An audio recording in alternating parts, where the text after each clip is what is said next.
Coming in, coming in. Hi, Jordan. Hello, how are you doing?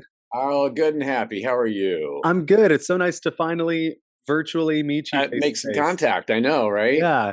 I want to start by saying that I really am such an admirer of yours, and I, grew up with your films. My children love Hocus Pocus, so you've been a part of not just my childhood, but my children's childhood. I'm not Mm. trying to make you feel old or anything, but I'm just No, well, saying. I am. It's okay.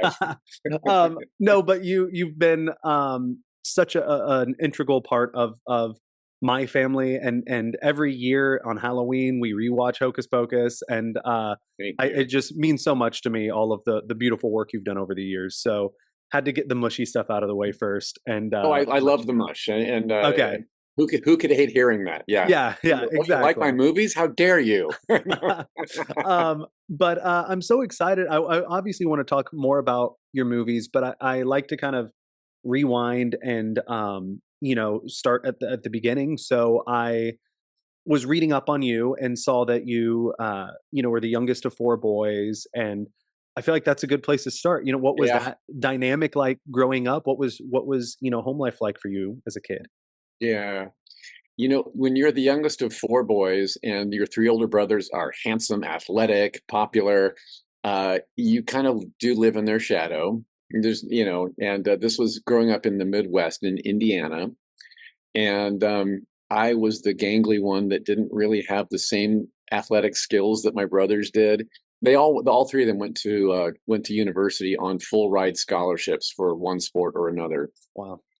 and I was the one that was in the theater. And I ran track and cross country, so I did have a team experience, and I really cherish those times. And um, so I was a runner, but not a good one. Yeah.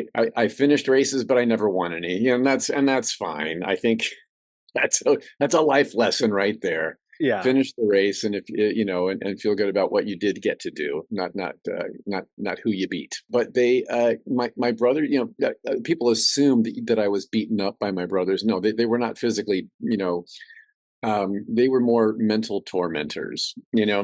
Uh, where it was kind of two of my brothers especially.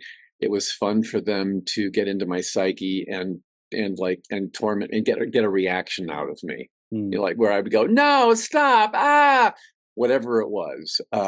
So and my one brother Richie did like to pin me down to the floor and just hold me there to assert his yeah, I'm bigger than you and I'm stronger than you kind of a dominance. Right. So it was just like, yeah. So I learned early on that I am not a competitive type person. Yes, I'm pinned to the floor. Yes, you are the master in this moment. And, so, Yeah. so that's why I've taken that into my adult life with me. If there's a conflict in the room, I will back out of it quickly and be like, you kids argue that out. I don't want to be a part of it, you know? Yeah. Yeah, I love that. I grew up, it's interesting. I have shades of different, like, of both middle child, older child, and younger child, because my older brother is 8 years older than me. And then once I was born, I had all of these medical issues. So I got a lot of attention. I was in and out of the hospital as a child. But then I had my little sister born shortly after me. So I had like a little bit of all of that mixed in. But yeah, there was definitely kind of that I didn't get a lot of the physical torment either, but at least for my brother, my little sister actually physically picked on me more than my older brother did. Um, Right. but yeah, it's so interesting too as you grow up, and especially I've found after becoming a father, how you see like how your own children interact with each other. You see how it's shaped you as an adult, and the things that you've carried with you, and how you avoid conflicts, and yeah, it's so interesting. Um, Mhm. I'm curious though, eventually you found like contortionism and miming, and how did all of that come into play? And at what point did you realize that you could parlay those art forms into a career as an actor? Right. I could probably talk for a full hour just about that. I love it. I Well, aside from back to the three older brothers thing, um, they constantly reminded me that I was too skinny in their eyes. Okay. Everyone in the world, I found out outside of the home and the family, everyone else always told me I'm too skinny.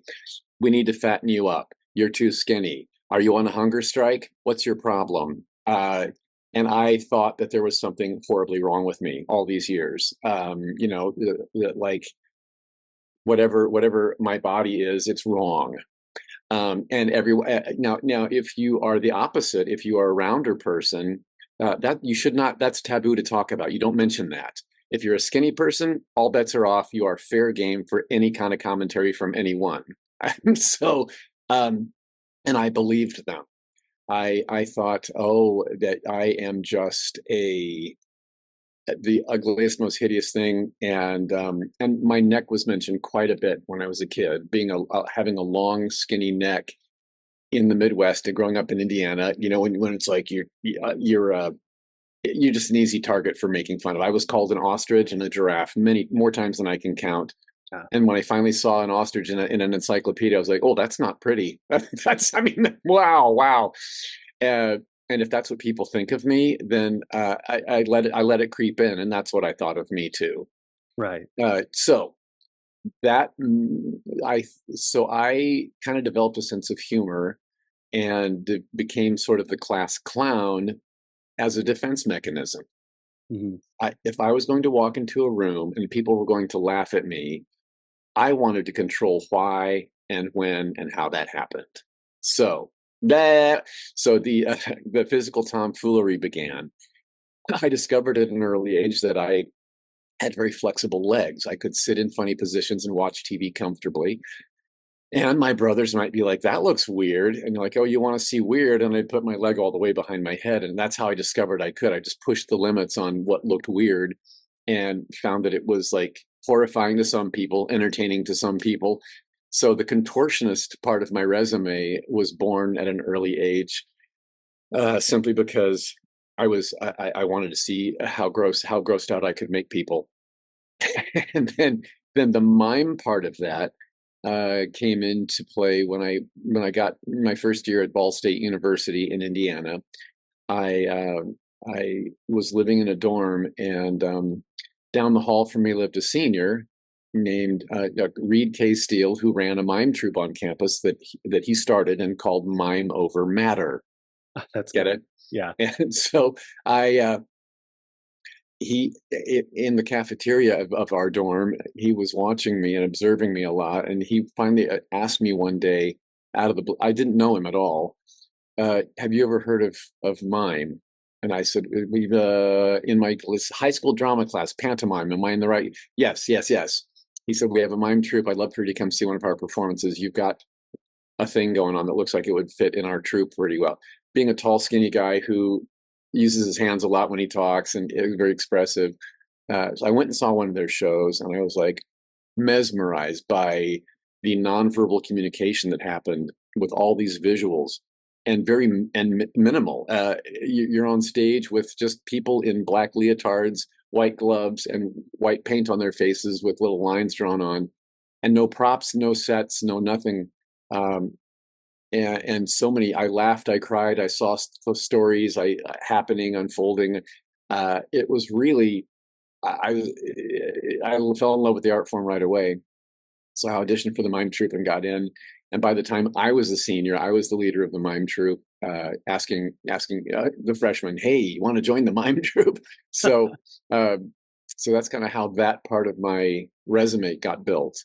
And then I developed my own solo show that after college I performed nights and weekends, here and there, entertaining, the Boy Scout troop, Girl Scout troop, the church, the being in a parade, doing after dinner entertainment for the Kiwanis Club, the Optimist Club, the Rotary Club, you know, Yeah. um, and that kind of developed my entertaining an audience kind of skills, I guess. Yeah. So that came in handy on my resume. Then when I started acting in Hollywood, I moved out to California with no TV credits at all, no film credits at all. but I did have those special skills, Hmm. contortionist and mime. And my first agents were like, oh well, and if you look at me, I'm very tall and skinny, and if with those movement capabilities, it's like that became their selling points for me. Right. So started out in TV commercials, and and it was easy to get me in for those casting calls because there weren't many of me out there. Yeah. So with no union membership at all, casting directors were taking a chance on seeing me, and then I booked my very first commercial as a Southwest Airlines dancing mummy. And it's a long story how that worked in a Yeah. commercial, but that was kind of boding of things to come. Like, oh, I see. I'm covered from head to toe in dirty bandages and moving really funny. The next commercial I booked after that was an alien from outer space in a Worlds of Wonder toy commercial. Uh-huh. I landed in some kid's backyard and made first contact with a doll that talked, and I thought, oh, I've met humans. It was very funny. And then my third commercial booking was a Bob's Big Boy commercial, just as a nerd, a human. This back in the '80s nerd phase, when like horn rimmed glasses and plaid pants and a pocket protector, and Yes, Revenge yes. of the Nerds was a big deal back then. So I got to play a human early on, and then my fourth commercial booking was the one that changed my life a little bit. That was the Mac Tonight campaign from McDonald's. A crescent moon head that sat at a piano and sang "When the Clock Strikes." Hey, he was like a nightclub "Love You Babe" kind of character, and he became wildly successful for McDonald's. Started as a regional campaign in California, went national, went international, worldwide. Wow. For about 3 years, I did 27 commercials for them in that 3 year period. Bought my first house with McDonald's money, thank you. And and but that also marked me as tall, skinny, goofy guy who moves well, wears a lot of crud, and doesn't complain while doing so, which is a big deal. So Yeah. my name and reputation got around the creature effects makeup designers, and that's what kind of propelled my career forward. And if I can call back to my high school and grade school days of hating my long skinny neck and having it called out and put in front of me all the time that you have a weird looking neck and you're a weird looking boy, and ew, you're gross, carrying that into my adulthood with me, and now getting cast as Monster Boy, uh, uh, I still fought the image, and did not like my reflection in a mirror at all. Yeah. What changed? One day, one man changed things, and it helped me change my perspective on myself. I had been cast as an alien in an episode of The X Files, and I was sitting in the makeup trailer, and they were about to start doing a test makeup on me to see what this alien was going to look like.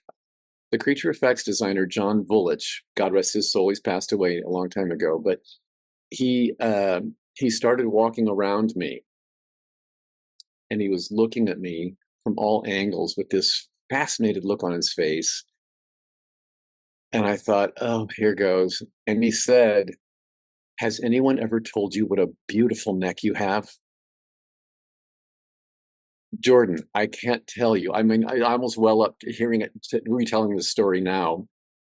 No, no one had ever told me that I had a beautiful neck until this man who saw it from a different perspective, right? Yeah. So why can't I also see it from that perspective? I did a 180-degree change that day, and I thought, you know what? The monster within us, that others might see flaws in, or think are gross and disgusting, that might be where our beauty lies. Yeah. And when I get connected with a director like Guillermo del Toro, who loves his monsters, who sees the beauty in monsters, who can identify with the monster that we all carry around within us, and bring it out as the beautiful creature, as the hero of the story. Oh my gosh! So that has all come to my adult life is now much more satisfied. And I also learned something about body types along the way, Hmm. that I am an ectomorph. I didn't know it had a name. Me Uh, neither. right? Ectomorph. Mesomorph is the ideal, like can build muscle easily, is a perfectly athletic specimen. Endomorph is more prone to collecting fat cells. That's the rounder person. Ectomorph can't gain weight to save their lives, right? Fascinating. Yeah. So, so that is a legitimate body type that I am. And so when people tell me I'm wrong, I can tell them, you're too skinny. And hey, if the comments under YouTube videos, if you read everything, it's like the eat a sandwich comments everyone thinks they're hilariously funny when they say that. Yeah. And all I can say is, I do eat sandwiches. I also happen to be an ectomorph, a legitimate body type, and Yeah. it's look upable, Yeah. Right. Yeah. I love like there's so many like little rabbit trails I want to go down I on know. I'm so scrutiny stuff. sorry. I No, talked for no, an hour there. no, thank you. I love it. Because it actually it went into a bunch of the questions I have, and you answered a lot of them without even realizing it, which I think is awesome. So I was actually just about to ask you before you brought it up about the idea that you were already carrying around these insecurities from childhood, and then you were able to turn those into a career in the film industry. But again, you're playing these monsters. So I was very curious about what impact that had on your self-esteem, because for me, I really relate to that so much with I for so long, like my insecurity, I saw an interview where you said that a lot of hurting souls are drawn to the arts, and I was absolutely one of those hurting souls. And initially, I was drawn to it as a way to hide the things that I was most ashamed of, and to, there was other reasons. There was the camaraderie, there was the community that I loved. Mm. I felt safe when I didn't necessarily feel safe at school. But when I was in theater, when I was around fellow artists, I felt accepted and loved. And but on another level, I was also, that opportunity to pretend that I'm someone else, that I'm something else, was really attractive to me. As I've gone on in my own career, so on being on The Chosen, I'm not sure if you've seen any of The Chosen before, but um, Yes, we I caught okay. into it late, so I have some catching up to go. I have not ever seen season one. I know. Oh, I know. okay, cool. Then yeah, Yeah. we've just wrapped season 5, Right. and it's in season 2, you'll see a little bit where one of the apostles is asking me why I haven't been healed yet. Eventually in season 3, there's a big scene between little James and Jesus asking him, why are you're sending us out to heal others, but you haven't healed me? And Mm. Jesus's answer is beautiful. It's all about, think of the story only you have to tell. Think of, the impact you could have on others by healing them without having been healed, and all of these really beautiful sentiments. And it was on that whole journey that I started to see myself in a different way too, in real life, because I was, having children come up to me whose parents would show them that scene, that, and kids that have cerebral palsy like me or scoliosis like me, and say that they felt seen and that they relate to little James. And I would see them, and I see so much beauty in them. I see they're perfect just the way they are. There's nothing wrong with them. Who cares if they walk different? I love the fact that they walk different. And Mhm. that was the light bulb for me, where I was like, oh, why can't I see that in myself? Why do I Mhm. cringe when I see myself limping on camera or in a Right. mirror?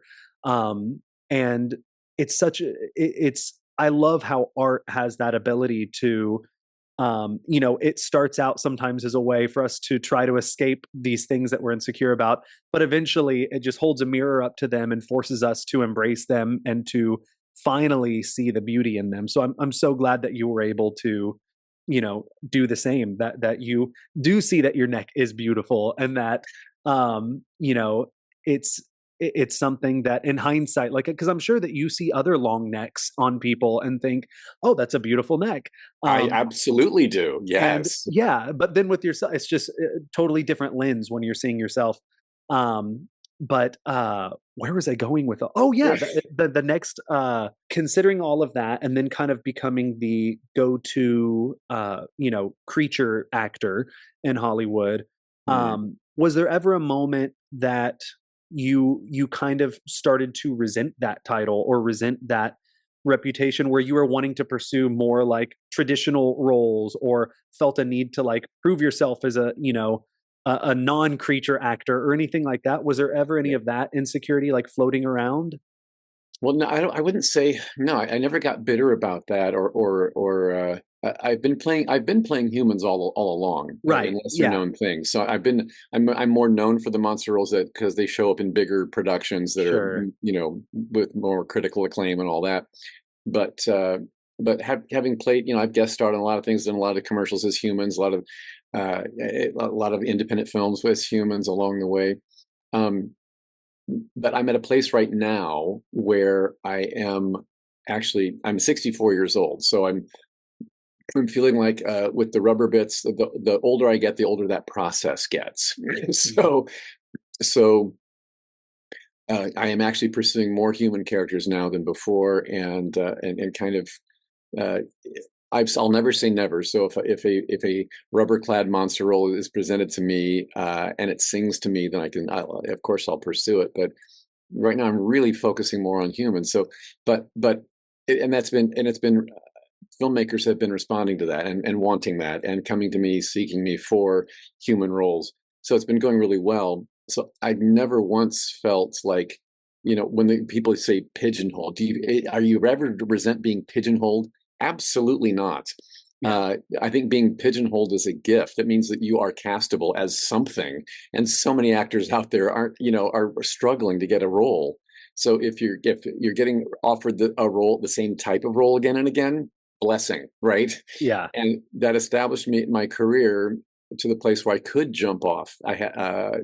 Now that if there's some name recognition out there now that pigeonhole bought me, great. I can jump off from that now, and it has been going well. So no, I've never felt like, hey, you know what? I want my face to show, because I've also had the duality of being in really huge Oscar-winning movies and TV shows that are huge hits that go on for multiple seasons, and at the same time, I can go to a coffee shop and no one knows who I am. That's a great gift, to be able Yeah. to. Now, the recognition is coming more now than ever before, because even in a show like Star Trek Discovery or What We Do in the Shadows, the two current series that Yes. I'm kind of known for, they both started in rubber makeups.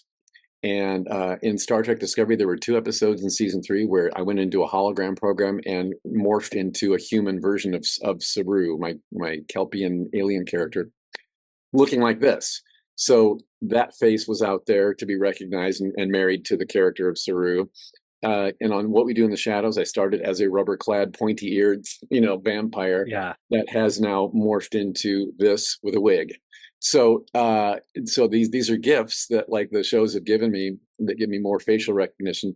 And when a movie like The Shape of Water comes out and goes through a lot of press and then a lot of award season press, and this face is being interviewed in magazines, TV shows, a lot of podcasts, and a lot of pieces were done on me that were retrospectives of my entire career. So this face is being interviewed, being linked to a 30 some years of monsters and that people are now like, oh, that's the guy who played that. Right. So in airports, restaurants, shopping malls, I'll get the occasional, "Are you Doug Jones?" because of all that, and that's been I never cause a mob scene, so it's at a very manageable level. But the recognition is more there now than ever before, and I'm enjoying it while it lasts, but I don't count on it. Yeah. It's so interesting too. Like every time you talk to a different actor, they're different like journeys where we're also, especially as you're starting out, it's easy to get hung up on, comparing ourselves to other people's path into this industry. Oh yeah. And for me, it was one of those things where it's like I felt the need to hide my limp for so long and to be who I thought audiences or casting directors or producers wanted me to be or Want it, look how they yeah. wanted me to look. And now, since I've been on the show and I've done all this press and we've shined a light on this thing that I used to hate most about myself. I'm getting offers for things for characters with disabilities, and Mhm. at first there was a hint of like, oh man, I don't want to get stuck only doing this, but now. After having done it a few times, I'm so grateful, and I'm settling into what you were just describing, which is, I see how lucky I am, for one, that I am castable, that there's something Right. unique that people want, and that then, yeah, you can then turn that into, as you build a reputation on that, you can branch off into other things. And Mhm. my grandpa's a great example. So my grandpa is Barry Corbin. The He's like the cowboy actor. He's in Northern Oh yeah, I totally Exposure. know that name. Yeah. Yes. And he has like 300 credits, and probably 200 of them are cowboy Yeah. characters, Right. Sure. or like authoritative figures. And it's one of those things where it's like, he's worked consistently for the last, 40 years because of that. And it's like, it's such a blessing. And Yeah. um, I'm so grateful. But I wanted to ask too. So I know that we talked a little bit about it, but about with the Chosen being on a show about Jesus and the apostles, I know that you've talked about your faith in a lot of interviews. Hmm.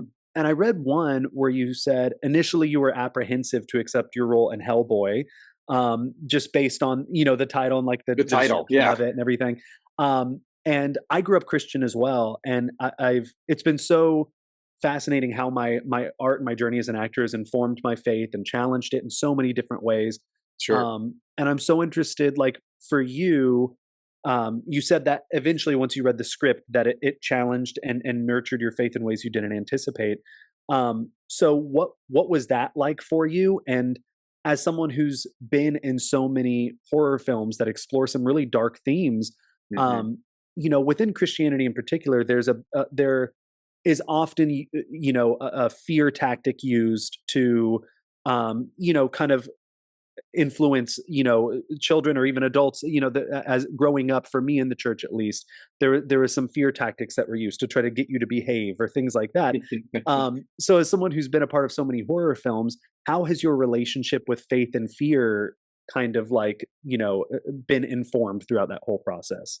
Yeah. Yeah. Yeah. Wow. Again, I could probably talk for an hour just on that one question Yeah. alone. I, as an actor, a young actor starting out, uh, horror films are offered a lot. I mean, there's a lot of them being made, and that is, and when you're an unknown actor, there's a lot of low budget horror films that don't have the budget for big names, so you have more of a chance to get into those.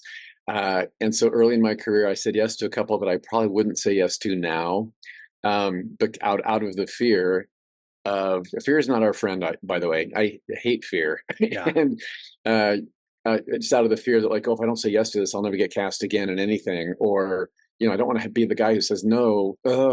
So I I said yes to a couple that I wasn't, not necessarily proud of, but um, now I don't just say no blindly. Let's use Hellboy as an example. When I was offered help the first Hellboy movie, Guillermo del Toro came looking for me after we'd done Mimic together a few years before that, and I was not familiar with the Hellboy comic books. I was brand new to all this, so I had a meeting with him. He gave me a script for the movie and a stack of Hellboy comics with Abe Sapien in them, so I could see the character, his origins, and all that in the source material. And so I'm thinking, oh gosh, I'm going to have to. It's so sweet of him to come looking for me, but I'm going to have to formulate a great answer of why I can't do this movie, and be gentle about it, and be grateful at the same time. So I'm reading the script though, and it's like, huh. And when I called him later that night and said, um, after reading this script, I have to tell you, I as a Christian boy, I why is a story that has a demon as the centerpiece not offensive to me at all? It's like, in fact, it's actually kind of uplifting. He says, "Well, it's not meant to offend you, doggy." And he told me that, like, he said that it's really a story about unhooking your past and being who you're meant to be, and living for good, upstanding morals, and he said, who better to embody that than a demon from hell, who is now on earth and being raised by a devout Catholic professor, who brings Hellboy up with a sense of right and wrong, and now he's fighting the forces of hell, as having come from there even. So it's like, what a, all of us, I mean, I carry our past around like a piano hook to us. It's like dragging it. So at some point you can go and cut that cord and let it go. That's what forgiveness is all about. Yes, we have sin. I have sinned my own sins in my past. I might sin after this Zoom call. Uh, and and the good news is that I worship and believe in a God who is forgiving. And when I confess my wrongdoings, he's like, forgiven, forgotten. He's like, what did you do wrong? I'm sorry, we forgot all about that. So um, I think so. So when Guillermo del Toro presented Hellboy to me in that way, that it's like, well, then I'm in. This is a story I want to help tell. Then if you know, same thing with a movie I did called Legion. Right. Um, Legion, when Scott Stewart, the director, came looking for me to do a 90-second cameo in the movie. It was not that, but I wanted to see the whole script so I could see what am I going to be doing a cameo in. Yeah. And then I saw, oh gosh, all these angels are coming from heaven at God's orders to destroy humanity. That makes, and he's angry, and God was it makes God the bad guy almost. And so I instead of just saying no, I had a coffee date with Scott Stewart to discuss what angle is he going to be telling the story from. And he said, "Oh no, I don't want to." I told him, my mother's going to roll in her grave if she sees me in this movie. Um, and he said, "No. He says, I'm a practicing Jew myself." And he said, "I this is not to offend anyone's religion. It is actually to again to challenge it, perhaps." And he said, "This movie poses a question. Let's pretend that the New Testament doesn't exist yet, and we're living in the Old Testament times. Would humanity today, current day humanity, be deserving of another flood?" Oh, Oh. well, now that is a talking point, right? And so he said, this legion of angels coming from heaven at God's command is kind of like a flood to cleanse the earth and start over, as happened in Noah's day. And so he's like, so your character, this ice cream man who morphs into like is one of those first raindrops. Basically, I was an early on in the movie kind of a Yeah. character, um, and that now that made sense to me, and that made for a talking point. I had a lot of Christian friends that advised me not to do this movie. It's like, oh, and I said, well, this movie isn't being made for the believer. It's being made for those who are on the fence or those who are questioning, is God mad at us? And, you know, uh, is there hope for humanity? And all those questions that we have. Um, so what I was able to do with this was this 190-second cameo. They had me be a part. I was on the panel at Comic-Con in San Diego. I was a part of the press junket. I went to the red carpet premiere, interviewed all along the way. So when you were talking to Entertainment Tonight and CNN and whoever else about every journalist said, "Well, this is a very controversial topic. How do you feel? How do you feel this? Well, what's your part in this, and how do you feel about the story being told?" And I was able to say, "Well, it's a very entertaining movie with lots of kick-ass action and angels, with machetes. Great fun. It's a great Saturday night movie, but on Sunday morning, come to church with me, and the rest of the story is being, if this is based in an Old Testament concept of a wrathful God, there's a New Testament that's a part of my Bible that I have on my shelf, and we do have a Savior, a Redeemer, that our sins are forgiven, and that He took the cost for us, that we don't have to be punished for our wrongdoings. Jesus took the brunt of that for us. Yeah. So that I was able to say to all the news outlets, and so that's the reason I was in the movie. It wasn't to appease my church friends, if that makes Yeah. any sense. Yeah, 100%. I think it's so interesting too how, like, when it comes to faith and art, or like, in The Chosen, how there's a lot of like things, stories that we've told, or plot, storylines, plot points, characters that have upset some people, and I think that it's Yeah. it's such a wonderful opportunity to challenge other or to challenge ourselves and to think outside of the box a little bit and to I think there's a little bit of fear when it comes to like, oh, this isn't something I've considered before, or that's not a perspective I've seen, it must be bad. And I think even with little James, there's a whole, you know, school of people who were really, really upset over this scene that I have with Jesus where he says he's not going to heal me.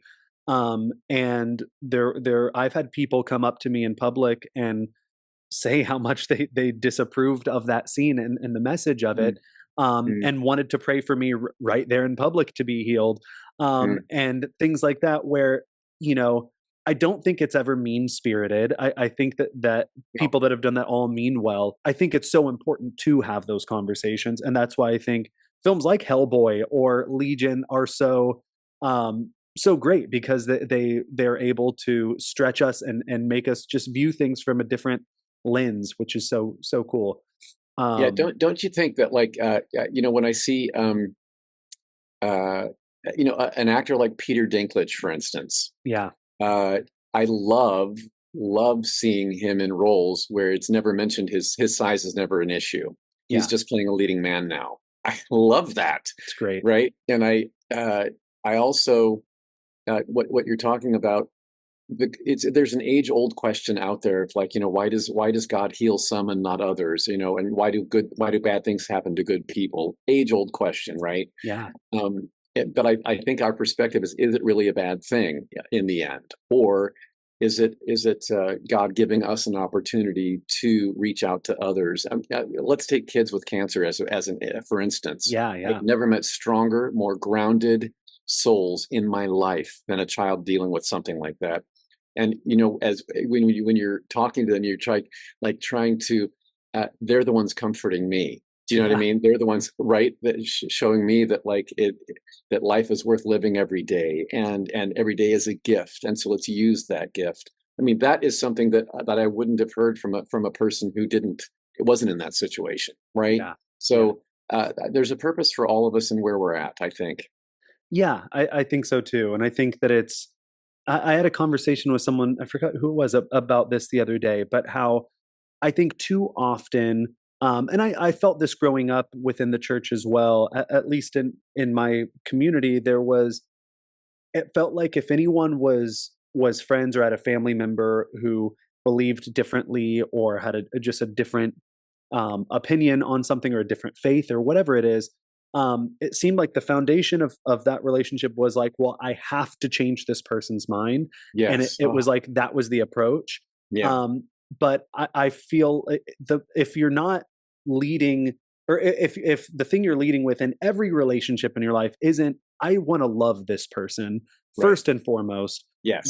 then none of that other stuff is ever going to happen or matter because it truly is like loving. And I heard you talk about, one thing you want to be remembered for is being, giving people love, being a good listener. Like those are the qualities that um come through in every interview I've ever seen with you, and I think that it's really moving and inspiring. And Thank you. I so appreciate that sentiment because I try to live that way myself. um Isn't it funny how now the world we're in now, where politics become a disability in the eyes of some, like if you are on the other side of the aisle than I am, then that's a disability, or it's a tragedy, or it's a I can't talk to you anymore issue. yeah, Uh, when I grew up, I was born in 1960, so I came up through the 60s and the 70s, and the world has never been perfect. But what I remember back then was being able to agree to disagree, and having families stay together, and having friendships remain intact, even if we had different opinions about certain things. I mean, I remember even like there was a nice lady that lived across the street from us named Mrs. Gould, and Mrs. Gould was the most loving. She adored all four of the Jones boys, and she was like "Boogie boogie boogie boo boo," and she was at one of my brother's graduation parties at our house, and a very hot political topic came up, unfortunately, and she expressed a very strong opinion about that topic, and the room kind of went. you know. And she said, "Don't agree with me. It's fine. I love you. You love me. We're gonna right. We all love each other." And we all were like, "Yeah." So the party continued, and it was that easy, Jordan. I Yeah. wish it could be that easy now. Yeah. Well, it's and I think now everyone, with social media, like everyone has a platform or this voice to like, Everyone's a shout journalist the race. now. Yeah, Yeah, and it's like, um, it's just gotten so oversaturated and yeah. so, you can't mention anything without it being this like, you have to check every box. Before we go, I want to ask you. You touched on it a bit earlier, but I can't let you go without asking about your working and personal relationship with Guillermo del Toro, Mhm. who is like he's on my Mount Rushmore of living directors. He's Oh, such a everybody's. I know. master. Yeah, yeah, and he just come from from an outside perspective seems so warm and kind and passionate. And I'm just curious about the origins of that relationship and how it's evolved over the years. Yeah. Well, we met through most of my career has been developed through the creature effects makeup designers, right? I've kind of circumvented the casting process because a monster maker came up with a design, and someone in the shop has worked with me before. They're like, "Oh, Doug Jones would be perfect to play that." So, so then the creature effects people suggest that to the production producers, director, and they kind of throw their hands up, like, "Well, you know better than we do, so cast him." That's been most of my career. Um, that happened on the movie Mimic. They were doing pickup reshoots for the movie about 3 weeks before it came out. The movie principal photography had been done in Canada, up in Toronto, and a very tall, skinny actor that was Canadian had done the Long John characters, the overgrown cockroaches that took over the New York subways. Long story. Anyway, uh, so they're doing reshoot pickups in Los Angeles for this. To get that original actor to come to LA to do those pickup shoots would be travel, hotel, per diem, and work permit. A lot of red tape, a lot of expense that they did not have with casting someone locally here in Los Angeles. So the tall, skinny Rolodex comes out at the creature shop, and of course, oh, let's call Doug. So they call. I got a call in the middle of the afternoon about, can you come to an 11 p.m. shoot tonight, a night shoot. And so I put on this costume that the guy in Canada had worn, with a little bug face and like a trench coaty kind of thing that looked like a guy, but it was also a bug with wings that mimicked a human, hence the name of the movie, Mimic. So, so that was, I was being hit with a rain. I was on the top of a four-story building looking down on the street with a rain machine hitting me, and looking at everybody like this. So I didn't really get to meet Guillermo that night, but I heard him on a megaphone down on the ground. And it was then they had me. Guillermo liked what I did. I was very simple. I leaned over the edge of a building, but he loved how I did it. So they invited me back for another 2 days of filming for other bits to fill in the movie gaps in the film. So the second day, we're on a green screen set for a close-up shot of the face, and lunchtime comes, and Guillermo sits right down across from me and says, "So tell me everything you've been in before." He wanted to hear about my entire resume and like what have I done, and because and I didn't know who he was either, so we kind of like started gabbing like a couple of teenage boys, and found we had a love for monsters and creepy crawly things, and we just, so the energy got elevated and escalated into this like, "Yeah, I just love you, I love you too, ah." So before we were done, he asked if I had a card on me, and he said, he looked at, I had a hand drawn card with my own face doing this, like, yeah, with my phone number coming out of it. And he went, "Oh, that's great," and put it in his wallet. And then 5 years later, I'd done other work in the meantime. I got another phone call from a different creature shop, saying, "Hey, Doug, it's your old friend Steve Wang. Well, I'm here with the director who says he knows you, and we have a movie that your name came up for. So can you come meet us tomorrow?" Well, what had happened? That was the first Hellboy movie, and that day they had unveiled the maquette, the sculpture of what Abe Sapien would look like. Guillermo del Toro, legendarily, a legend has it that he came into the room. It was unveiled in front of him, and he fell to his knees in front of this sculpture and said, "Oh, you are so beautiful, and I am so fat." He's he has the best self-effacing sense of humor in the world, Yeah. and he made the room laugh. And then what their response was, the perfect person to play this is Doug Jones. And Guillermo said, Doug Jones, wait, I know Doug Jones. And he pulled my card out of his wallet and they called me. So that's how Hellboy Wow. happened. Hellboy won. And then that really established our relationship where we spent a lot of time together, actor, director, and had a shorthand built up. So that's when he came back looking for me for Pan's Labyrinth, and then Hellboy 2, The Golden Army, and then Crimson Peak, and then The Shape of Water, and then along the way somewhere his TV series, The Strain. Yeah. So God bless him. Over a 25-year period, I did 6 movies and a TV show with him. So um, he's been very good to me, and he's like I said, I think his he understands what a limp is, Yeah. and what his limp, he makes overweight jokes all the time about himself, and that's been his Achilles heel is that he loves to eat. If you sit next to him at a restaurant, he will order for you, and you will have the best meal of your life, Right. guaranteed. He loved his food. He was talking about dieting once, and I was talking to him about diet. He was like he was trying a new plan of some sort, and I said, "Well, how's it going?" He goes, "Oh, my friend, I love food too much." so, so he has embraced it and he's made it a part of his shtick, and he's beloved for who he is and all that he is, and his sense of humor about himself is delightful, absolutely delightful. Yeah. Well, I love to hear all of that. It's, he's at the top of my list to at the very least meet, if not work with one of these days, because he's everything I've seen of him. All of that comes through the how there's he's so humble and kind, and just I love his Yes. passion for film in general, and it's just contagious hearing Yes. him talk about it. He has a Um, passion. He has a passion for art of any sort, and yeah, he collects it. He's absorbed art, whether it's literature, music, dance, film and TV, of course, but paintings, sculptures, drawings, comic books. He's taken it all in. So when he creates something, he's got a huge encyclopedia to work from, yeah, and gosh.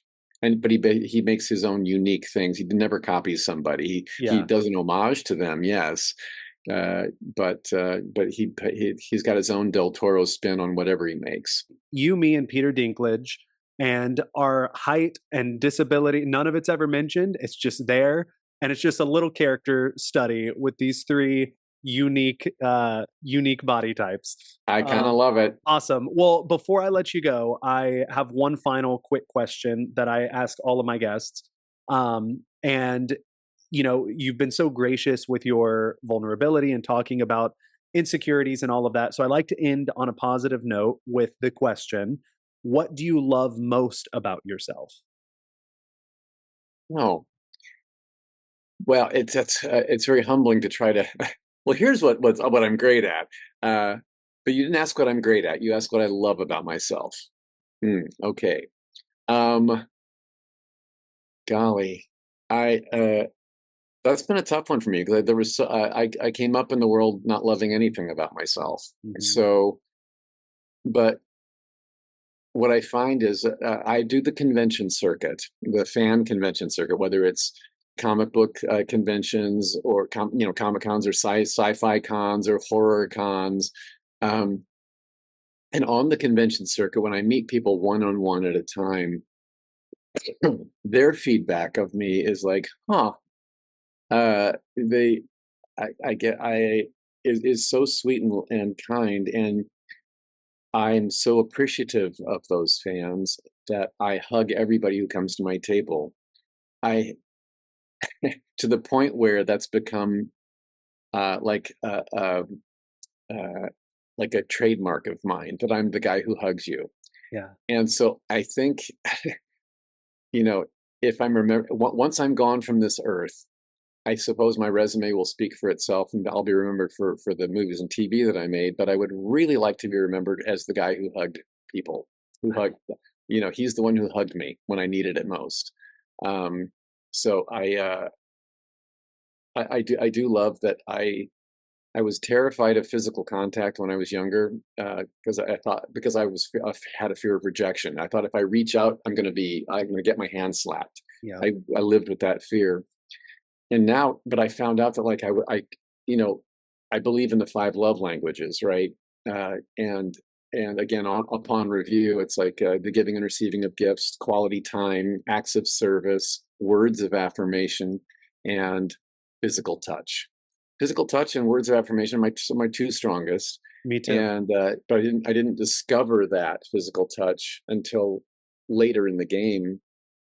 And when I found out that it was okay to hug people, I became a hugger. And if I wanted to receive hugs, I give them. So, I think that was a lesson for me. Like, if you want to have friends, you have to be a friend. If you want to get Yeah. hugs, you have to be a hugger. You have, you know. So, I do love that part of myself now. That's Thank you for asking. beautiful. Of course, thank you for sharing, and I hope I get to, receive a Doug Jones hug one of these days. I want Um, that, Jordan, too. I yes, do. I'm sure we'll cross paths soon, It's and, going to happen. I'm looking forward to it. Me too, Jordan. Awesome. Well, thank you for doing this, and I hope you have a great day, and, yeah, let's stay in touch. It's a deal. Okay. Big love. Thank you for having me. You too. Take care.